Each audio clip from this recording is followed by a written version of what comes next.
Games! Okay guys, welcome sa part 2 ng ating video. Okay guys, so for this one, ang pag-uusapan natin for sa video na to is doubly reinforced beam. So kapag sinabi nating doubly reinforced beam, nabanggit ko doon sa unang video, diba? Kaya ang singly reinforced beam, kaya siya tinawag na singly. Kasi isang side lang ng beam yung may bakal. Pag sinabi nating doubly, pati yung taas meron ng bakal. Which is in reality, ganyan naman talaga dapat. May bakal sa taas at baba ng beam. Tama?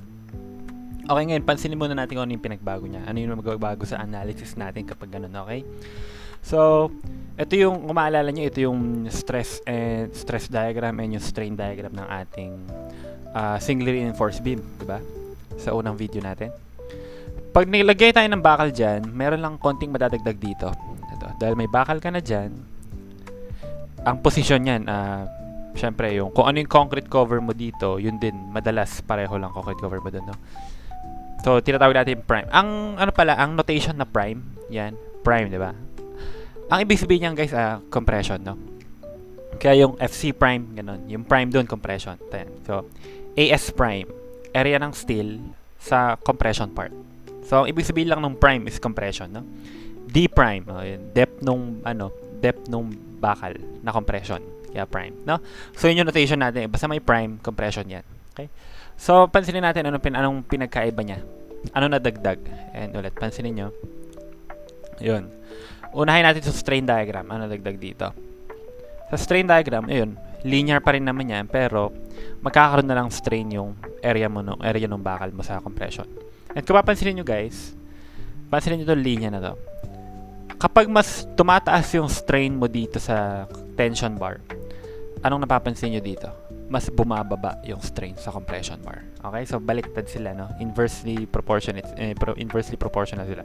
Kapag tumaas to, ito bababa. Okay? Inversely, kapag ito bumaba, ito tataas. Okay?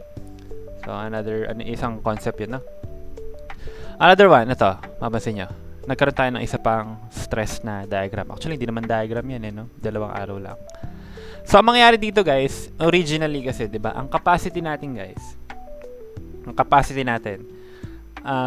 sa singly reinforced beam, nagmumula yan doon sa moment na napoproduce ng compression at saka ng tension na bakal. Okay? Compression na concrete, Pag naglagay ka ng additional na bakal doon, magkakaroon siya ng force. Okay? Kakaroon ka ng additional moment na capacity. Okay? Na ang force niyan, ang moment niyan is equal lang din ulit sa moment nito. Okay? So, T2, ito yung tension 2, is equal to AS to FS. Ito naman, ito yung force ng bakal ng compression, no? So, CS yan, compression na steel. AS prime multiplied by FS ulit. So, stress times area ulit. Ngayon, kung pansinin nyo, guys, ito, tatanawag na nating MN1 to MN2. Ito, AS1 to AS2. Okay? So, anong nangyari lang doon, guys, kasi ito yung kwento dyan, no? Halimbawa, ito, dinisign ang may bubuhatin ka na 500 kN meter. Okay? And yung nabigay na capacity sa'yo na ito, 400 lang. No? Ang gagawin mo doon, dalawa yung decision mo na pwede mong gawin para makayanan ng beam mo yung bubuhatin niya. Pwede mong gawin is, dagdagan mo yung size ng beam mo, kapalan mo, or magkabit ka na lang ng compression bar. Yun kasi ang purpose talaga ng compression bar, yung pagkabit. Nagkakabit tayo ng compression bar kapag ayaw nating lakihan yung beam, tapos kulang pa yung lakas na gusto natin sa beam. So, kakabitan natin yung compression bar para may dagdag na moment capacity. Okay? Ngayon, guys, syempre, it follows na kapag nilagyan mo ng compression bar to, lagyan mo rin to ng additional na bakal yung tension. Kasi syempre, lumakas yung part ng compression part mo, lumakas. Dapat, yung nilakas niya, ganun. Yung nilakas niya, may equivalent na ilalakas din yung tension bar. Tama ba? So, yun, no? Kaya, nahati sa dalawang part, no? Meron tayong AS1, tsaka AS2, and MN1, tsaka MN2. Ito yung MN1, ito yung capacity mo nung originally. MN2, ito yung dinagdag mo dahil din sa compression steel, no? And ito, AS1, yan yung bakal na nag-a-act. Yun yung portion ng reinforcement mo dito sa tension na nagpo-produce ng MN1. Ngayon, nung dinagdag mo ng compression bar, dinagdagan mo yung compression bar mo, nagdagdag ka rin dito dapat ng additional. Yung dinagdag mong yun yung AS2. Okay? So, yun ang kwento doon, no? So, kumbaga parang nahati sa dalawang portion yung beam mo. Isang moment na nanggagaling sa compression block and yung tension bar, at isang moment na nanggagaling sa compression bar and yung tension bar. Okay? Ano yung magiging total MN mo nun? Yung capacity ng beam mo, nominal capacity. Eto. Ayan. Pag-add mo lang sila. MN1 plus MN2. Okay? Ngayon, pansin natin. Ano yung MN1? Ito lang yan. Yung moment nun. Tama? Ano yung MN2? Yung moment lang din ito. Ayan. Pwede mo mag-moment dun. Or ito. No? Equal lang naman yan. Pag minoment mo to dito, yun din yun. Pero guys, kung i-analyze mo siya ng sabay, mas maganda mag-moment ka dito sa tension bar. Bakit? Kasi, pag pinagdikit po kasi yan, etong dalawang to, hindi naman magkapantay. Tama? Diba? Kapag nag-moment ka dito sa compression bar, halimbawa, iikot to. Ito rin iikot dun. Kaso ito, hindi naman siya nakatapat dito. So, iikot siya. Mas marami kang solve. Tama? Ang maganda, kapag sa double reinforced beam, guys, ito ang ginagawa. Mag-moment ka dito sa tension bar mismo. Bakit? Kasi yung tension bar mo dito sa MN1 and yung tension bar mo dito sa MN2 magko-coincide. So, pag nag-moment ka dyan, ang iikot lang ito at saka ito. Yun ang total ang moment. Okay? Dito kasi ang sinulat ko AS2 eh. Pero, ano lang yan, pinakita ko lang yan na separado silang moment. Okay? So, yun yung concept dun. Okay? Ngayon, next, ano tong MN1? Itong MN, guys, tandaan nyo to, di ba? Ang sinabi ko kanina, yung MN, yun yung original na moment capacity mo sa singly reinforced beam, di ba? Kapag hindi niya kayang abutin yung nire-require na bubuhatin, magdadagdag tayo ng compression bar. Okay? So, ibig sabihin, itong MN1, ito yung sagad na capacity mo ng beam sa SRB. Kung siya ay singly reinforced beam lang. Okay? Kung single siya, ito yung sagad na capacity niya. Yun yung MN1. Okay? Okay. Ngayon, ano ang steel ratio natin? Ganun pa rin naman ang steel ratio natin, guys. So, steel ratio mo, ang steel ratio mo sa double reinforced beam, equal lang yan sa steel ratio mo nung siya ay single plus yung steel ratio nito, itong additional portion mo. Kaya siya AS2 over BD. Or simply, ang ratio talaga ng DRB mo is yung total area nito ng bakal over BD. Okay? Ganun lang siya. Okay? Ito minsan tinatawag to as raw prime eh. Minsan. Pero ang raw prime doon, yung AS2 na ginagamit, yun doon, hindi AS2. Ang ginagamit na AS doon, yung AS prime. Kasi guys, minsan may mga pagkakataon na, nagkakataon lang to na minsan, yung ikakabit mong bakal sa compression bar, equal lang sa amount na idadagdag mo sa tension bar. Nagkakataon lang yung madalas. Okay? Kailan nangyayari yun? Kapag itong strain mo dito sa taas, naging tension control. Or simply, itong FS mo, lumampas din sa FY. Kasi pag ito, lumampas ng FS, ang gagamitin mo dito, FY. Eh, kung ito, automatic, syempre, hindi ka naman magdi-design ng beam na hindi mag-yield, tama? Automatic, FY din to. So, FY to FY, eh, dapat equal sila. So, ibig sabihin, equal din dapat yung area nila. Tama? O, ganun yun, okay? And another thing, guys, ang assumption natin dito, yung papansinin nyo kasi, diba? Technically, itong concrete part natin, meron ng ano yan, butas na yung concrete na part. Ano yung nabutas na part? Yung pwesto ng bakal, tama? So, bawas yung area ng ng beam mo dyan. No? Pero, kadalasan, hindi na sinasama yung sa analysis, no? Minsan, nine-neglect na natin yung small amount na yun, no? Kasi maliit lang naman difference nun. Pero, kung sakaling isasama nyo siya, ito yung magiging formula natin. Itong area ng steel, babawasan mo siya. Instead na FS yan, gagawin mong FS minus 0.85 FC prime. Ito yung to take into account yung nawalang part ng concrete na to. Okay? Pero madalas nga, dahil hindi naman na sinasama, nine-neglect na yan, no? So, kadalasan ito lang makikita nating solution. Okay? Okay guys, so sana na, guess proceed tayo agad sa problem. Okay? Okay, yan. Pakita natin yung diagram. Okay? Basahin natin. Sabi niya, meron daw rectangular concrete beam. Okay guys, so ayan, meron tayo rectangular beam na ang width is 250 mm. Yan. basahin nyo na lang, no? Effective depth, 350, yan yung D. Mayroon daw bubuhatin na MU na 150 kNm, FY 275, FC prime 20.7. Sabi niya, kung kailangan daw ng compression bar, it will be placed 60 mm from the extreme compression fiber. Yan yung D prime. Okay? So, ayan, sabi niya, neglect the effect of the displaced concrete. Yun yung sinasabi ko kanina. Yun, yung kaninang, yung nabutas na part. I-neglect daw natin. So, kapag nineglect mo, ito na gagamitin mo. Okay? Yan ang formula. Huwag mo na minusan ng 0.85 FC prime yan. Okay? Okay, so yan. Una, pinapahanap niya gaano karaming tension bar yung kailangan. Okay, una nating malaman dito. Una nating kailangan malaman dito, guys. Is kung ano ba yung ano ba yung magiging beam natin? Doubly reinforced ba siya or singly reinforced? Okay?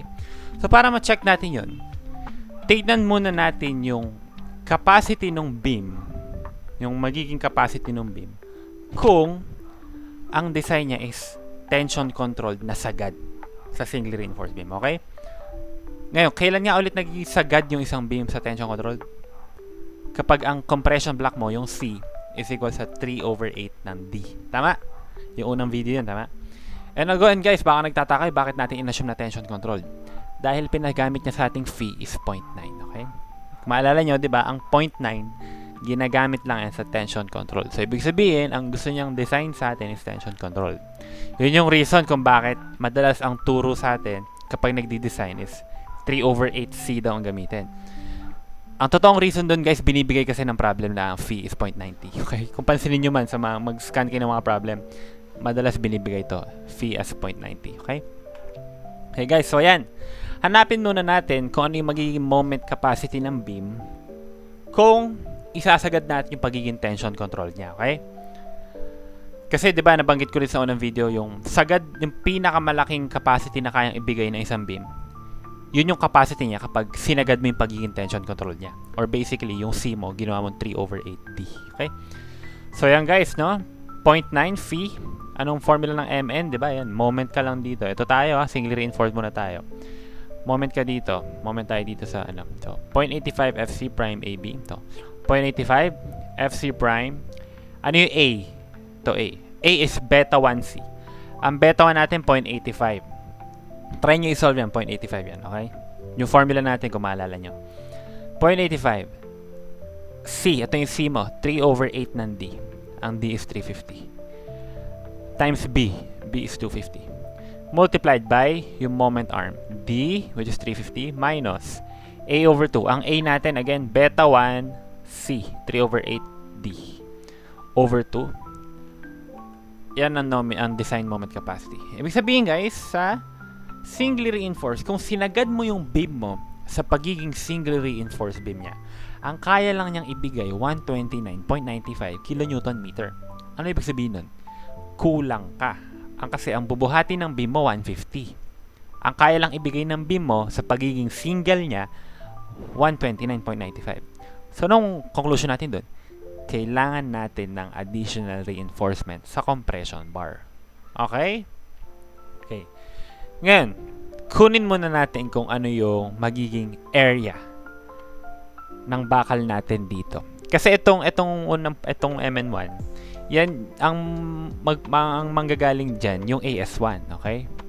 So ibig sabihin itong unang part mo, itong portion ng bakal mo na to, yan yung makakapagbigay sa atin ng ganitong strength. So hanapin natin ang value ng AS1. Pwede nating hanapin yan. Nag-summation lang tayo ng horizontal, okay? Ayun, sabi niya design as DRB, di ba? Kasi nga kulang. So yan, ito yung DRB natin, no? Ito na i-assume natin yan. MU is equal to phi MN1 plus phi MN2. Ito yung MN1, MN2, okay? So again, summation lang tayo ng horizontal. AS1 times 275 FY, no? Is equal to 0.85. Oh, again, yung C yan. Resultant lang yan, no? Anong AS1 natin? 1784.49 mm squared. Ibig sabihin guys, yung AS1, yan yung area ng bakal na magbibigay sa atin ng ganitong kalakas na strength. Okay? Ngayon guys, kailangan, di ba sabi ko kanina, kapag nagdagdag ka ng compression bar, magdadagdag ka rin ng additional area ng reinforcement. No? Hindi pa yan yung sagot sa una. No? Kasi kapag yan lang ang sagot mo, ibig sabihin, ito lang ibibigay niyang capacity. Ang pinapadesign sa atin, 150 dapat yung lakas. So, magkakabit ka pa niya ng additional na rebar dito. Nako-kontra dito sa compression bar mo. Okay? Ang tanong ngayon, ilan yung i-resist nila? Siyempre guys, ang nire-resist nilang portion ng moment yan, yung matira. Kasi 150 ang kailangan i-resist.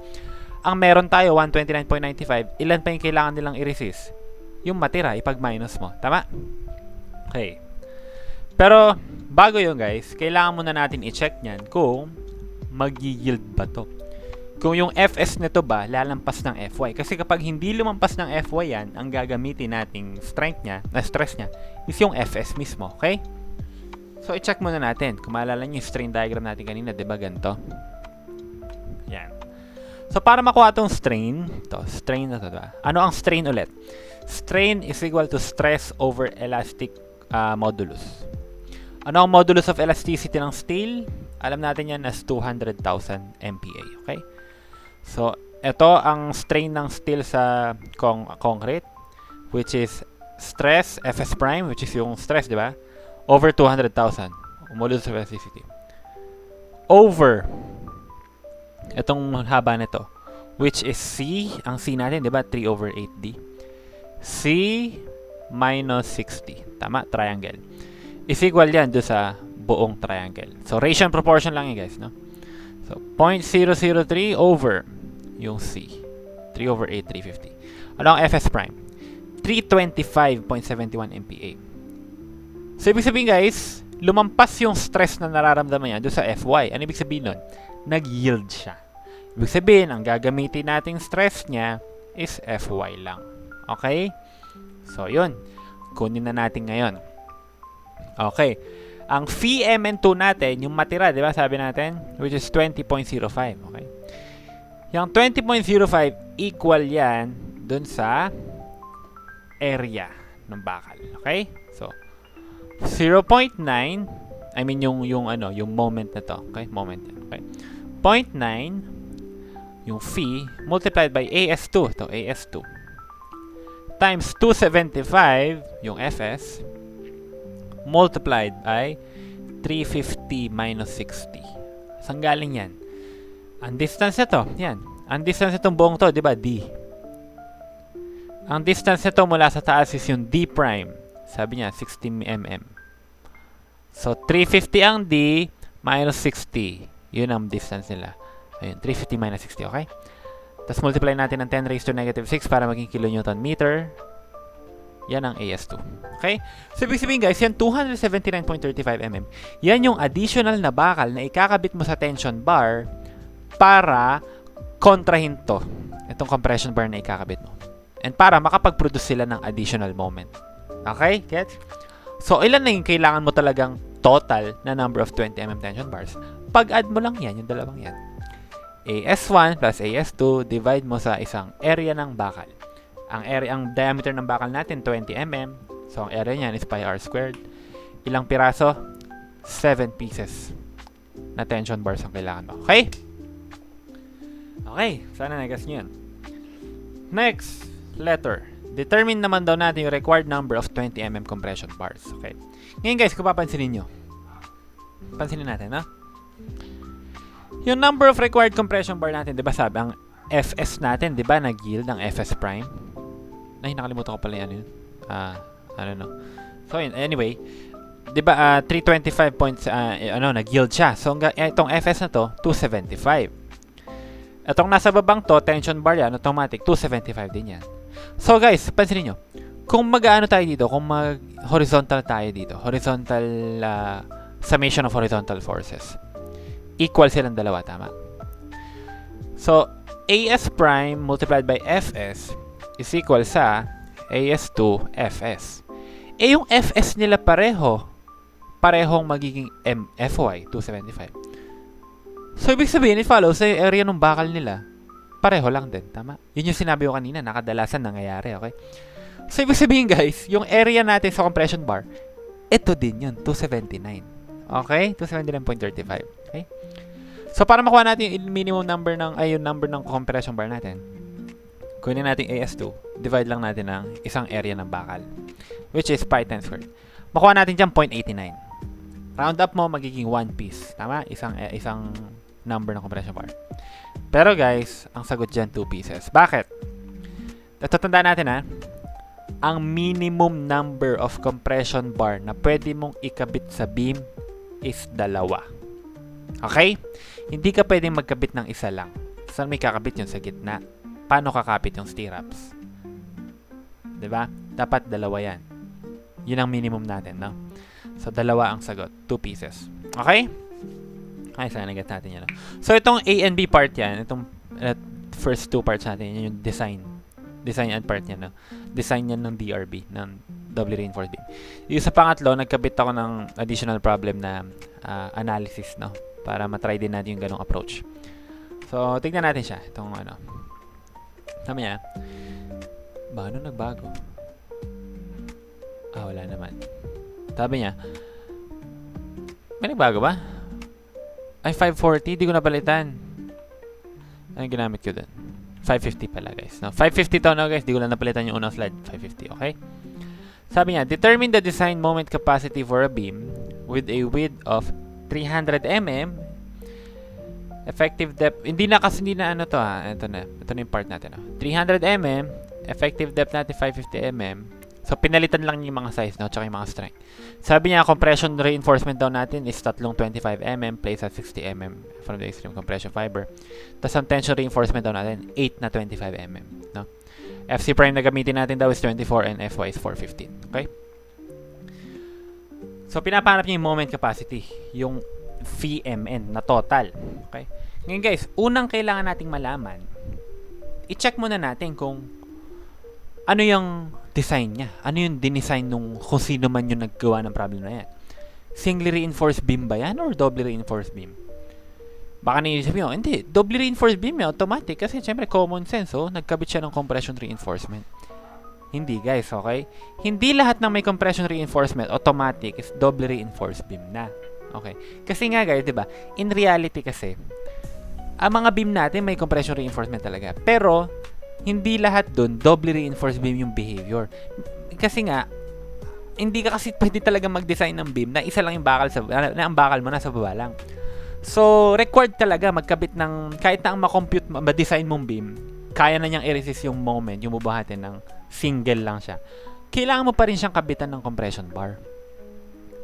Anong effect nun? Walang gagawin yung compression bar mo. Ano lang siya, tagahawak lang siya ng stirrups. Okay? Ganun ang concept nun. Okay? And also, kapag nagkaroon ng negative bending, compression yung mag-act as tension. Tama?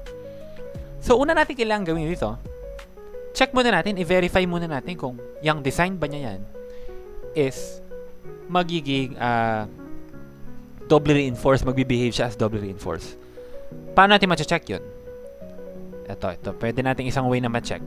Try natin kunin yung kanyang area ng yung kanyang AS1, no? Kita natin kunin yung AS1 niya. Paano mo kuha yun? Pag-equate mo lang, no? Summation lang tayo ng horizontal. Yung baka naisip nyo, paano yun? Wala naman tayong A. Again, guys, isagad natin, no? Isagad natin yung pagiging singly reinforced niya. And again, a-assume pa rin natin as tension controlled kasi sabi ng problem natin, phi down natin is 0.90. Okay? So, yun, game. So, ito yung area ng bakal, pi times 12.5 squared. Sa baba, dito tayo sa unang part. Multiplied by n, kung ilan sila. Okay? Yung area ng bakal na isa, multiplied by kung ilang peraso. Times 415. Fy dapat. Okay? Is equal to, ito, 0.85 Fc prime, 24. Beta 1 is 0.85 again. Multiplied by yung A. Ang A natin, kasi nga, kailangan natin ma-check kung kailangan magiging doubly reinforced beam ba to. Paano natin ma-check yun? Kapag sumobra tayo dun sa tension controlled na version na limit, no? So isagad natin, no? 3 over 8 D. Okay? Times 300. Equal yan sa ano ibig sabihin yan, guys? Tingnan niya. Ibig sabihin dyan, ang area ng bakal mo sa sagad, sa maximum limit niya sa pagiging single is 5.27 pieces. Ang nilagay mo 8.25 8 pieces. Ano ibig sabihin nun?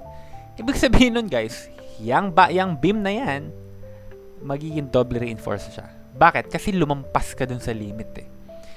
Lumampas ka dun sa limit, bakit mo nilampas? Isa lang ibig sabihin nun. Ibig sabihin nun guys, dinesign siya as doubly reinforced beam. Ngayon, paano guys kung ang maximum limit nito 10 pieces? Ang kinabit niya 8 lang. Ibig sabihin, hindi pa siya sumusobra sa pagiging single. Single pa rin siya, tama? So, ayan, ibig sabihin, doubly reinforced beam yan. Okay? Okay, so kung doubly reinforced beam yan, kunin lang natin yan ngayon yung compression block muna, no? Kasi, hindi na natin pwedeng gamitin yung 3/8D. No? Hindi mo na pwedeng gamitin yun. Bakit? Kasi ito, guys, paano to? Sa pagiging tension control din, no? Hindi naman pwedeng i-assume na yung nag-design yan, sinigad niya siguro sa pagiging tension control tong ano. Kasi may chance yan na dahil mag-a-act na yung ano mo, mag-a-act na yung compression steel mo, may chance na magbago ng konti yung value na tong A. No? Kaya hindi mo na pwedeng i-assume yun. No? So, kailangan mo nating hanapin yung compression block, no? Hanapin natin ano yung portion ng concrete yung mag-a-act. Okay? So, ayan, check natin, no? Summation lang tayo ng vertical, ng horizontal. So, ayan. Ito, 8 na piraso yung bakal natin sa tension. So, pi times 12.5 squared multiplied by 8 na piraso times 415. Yun yung pinagsama nitong dalawa, no? Equal dapat yan sa dalawang horizontal na to. Una, sa concrete, 0.85 FC prime multiplied by A, which is beta 1C, times 300, which is yung B. Plus, ito naman, anong area na to? Pi times 12.5 squared times 3. Tatlo kasi sila. Multiplied by Fy. Okay, inassume natin dito guys na F na nag-yield siya na yung Fs natin, no? 415 ginamit natin, no? Anong compression block natin? 195.80. Yun yung C. Ito, yun yung C, no? Ngayon guys, inassume natin, di ba, na nag-yield yung Fs. Check muna natin kung totoo ba talaga siya nag-yield. Kasi baka mamaya, mali yung assumption natin, no? Check natin. Ratio and proportion ulit tayo, yung pinakita ko kanina. Again, ito, part na to, yan yun. Over ito. C minus 60. C minus 60 is equal to ito over ito. So, 0.003 over yung C. Nag-yield siya. Tama, yung Fs prime natin, nag-yield, no? Ibig sabihin nun, guys, yung steel natin sa compression nag-yield. So, tama lang na ginamit natin is 415. Ngayon, guys, anong magiging difference ba? Kunyari, ang na-compute natin dyan, 400 lang, hindi siya nag-yield. Medyo mahaba yung solution mo nun kasi hindi mo pwedeng gamitin yung Fy. Anong gagamitin mo dyan? Gagamitin mo dyan, i-derive mo yung value ng Fs prime sa buong to. Simplify mo. Yun yung ikabit mo dito. Ang variable mo nun yung C kasi wala ka pang nahanap na C. Tama? O, hahanapin mo yung C. Pagka nahanap mo, check mo ulit. I-verify mo kung totoo yung assumption mo. Okay? Sana nasundan nyo yun, no? So, ngayon guys, na-verify naman natin na tama yan. So, tama yan. C. Yan yung gagamitin natin sa pag-compute ng total moment. Okay? Para natin computein yan, again guys, itong dalawang to, i-moment mo lang dito para ma-cancel sila pareho. Okay? So, dalawa lang iikot. Alright? Ngayon guys, so ito, 0.85 FC prime times AB, yan yun. Ang C natin, nahanap na natin yun na. Hindi ko lang kinabit. Right? Multiply by yung moment arm niya. Ito, D. 550 yung D minus A over 2. Ang A natin, 0.85C over 2. Plus, yung moment naman na to. Kasi ito yung MN1, itong part na to. Ito yung MN2. Okay? MN2, ito, AS prime. So, tatlong compression na bakal. Multiplied by 415, yung Fy. Okay? Multiplied by moment arm, 550 minus 60. So, 550 yung depth, minus 60 sa taas. Kasi 60 daw yung pwesto nito. 60 mm pa baba yung pwesto. Sagot, MN is 774.90. Ano ba ang sagot? Hindi pa. Ang tanong sa atin, design moment capacity. So, design, multiply pa natin yan ng phi, which is 0.9 daw gamitin. So, MU or phi MN is equal yan sa 697.41 kNm. Yan ang design moment capacity natin. Okay? So, ayun lang guys. So, Sana sana nag-gets nyo yun. So, kung meron man kayong tanong again guys, comment nyo lang dyan sa ano natin. Try natin sagutan yan, no? And again guys, thank you for watching. See you sa next video. Bye-bye!